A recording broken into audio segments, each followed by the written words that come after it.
अस्सलाम वालेकुम, आदाब। आज हम फिर एक बार महाराष्ट्र के नेताओं की जो वर्चस्व की लड़ाई चल रही है, एक दूसरे पर जो आरोप प्रति आरोप का जो दौर चल रहा है, हम उसके बारे में यहाँ पर बात करने जा रहे हैं कि महाराष्ट्र के जो नेतागण हैं वो किसी भी पार्टी के हो, वो एक दूसरे पर सुबह उठे कि आरोप प्रति आरोप का दौर चलता है और दिन भर वो टीवी चैनल्स पर दिखाया जाता है। और महाराष्ट्र के नेताओं का जो महाराष्ट्र की आम जनता के लिए जो बेसिक मुद्दे हैं, जो डेवलपमेंट है, जो विकास है, उससे कहीं ना कहीं वो दूर जाते दिखाई दे रहे हैं। और आस पड़ोस के जो राज्य है वहाँ पर कई डेवलपमेंट के काम हो रहे हैं, कई डेवलपमेंट के प्रोजेक्ट को बनाया जा रहा है। लेकिन महाराष्ट्र में पिछले कुछ महीनों से महाविकास आघाड़ी की सरकार गिरने के बाद जो एकनाथ शिंदे और भाजपा की सरकार आई और एकनाथ शिंदे मुख्यमंत्री बने और देवेंद्र फडणवीस उप मुख्यमंत्री बने, जब से सिर्फ नेताओं में, विधायकों में एक दूसरे पर आरोप प्रति आरोप कई दौर चल रहा है। और इससे जो आम जनता के जो बेसिक मुद्दे हैं, किसानों का मुद्दा है, महंगाई का मुद्दा है, डेवलपमेंट का मुद्दा है, वो कहीं ना कहीं बाजू होता दिखाई दे रहा है। और कहीं आप सुबह टीवी चैनल्स खोलते ही एक नेता ने कुछ बयान दिया है कि दूसरा नेता उसका विपरीत बयान देता है और अपने अपने आगाओं को, अपने अपने नेताओं को खुश करने के लिए वो एक से एक बयान देते हैं और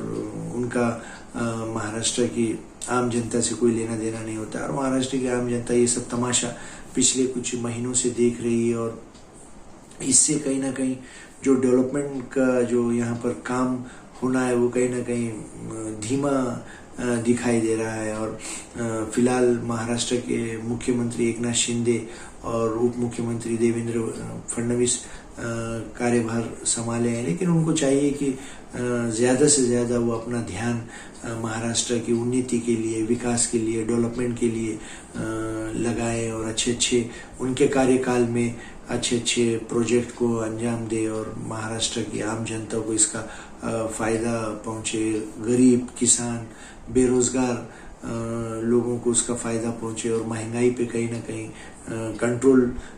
कर सके। और कुछ नए नए जिस तरह पड़ोस के राज्यों में जो स्कीम चलते हैं स्वास्थ्य के लिए और गरीबों के लिए और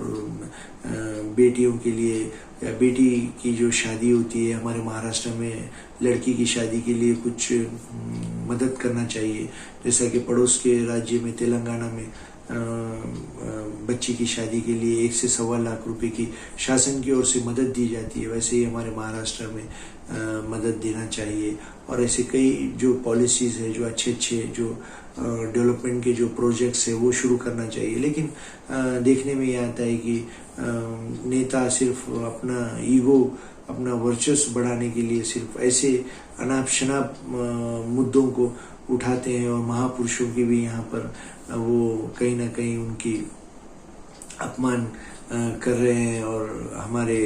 महाराष्ट्र के राज्यपाल भी काफ़ी चर्चा में बंधे हुए और वो राज्यपाल भी उटपटांग ऐसा बयान दे देते हैं कोई भी समारोह में जाकर कि वो चर्चा का विषय बन जाता है। और महाराष्ट्र हमारा किधर लेकर जा रहे हैं, हमारा राज्य जो कि पहले हमारे राज्य की पूरे देश में चर्चा होती थी और मुंबई हमारी आर्थिक राजधानी है और मुंबई में पूरे वर्ल्ड के लोग यहाँ पर आते हैं और अपना कारोबार करते हैं। और मुंबई एक बहुत ही खूबसूरत यहाँ पर शहर माना जाता है। और फिलहाल हमारे नेताओं को चाहिए कि वो अपने आपस की जो वर्चस्व की लड़ाई को थोड़ा बाजू रखते हुए आम जनता के लिए काम करें और उनके कार्यकाल में कुछ अच्छे विकास के प्रोजेक्ट्स यहाँ पर लाएं और उस पर काम करें और महाराष्ट्र को पूरे देश में नंबर 1 राज्य पर लेकर जाए। चलिए फिर एक नए मुद्दे के साथ, अल्लाह हाफिज़।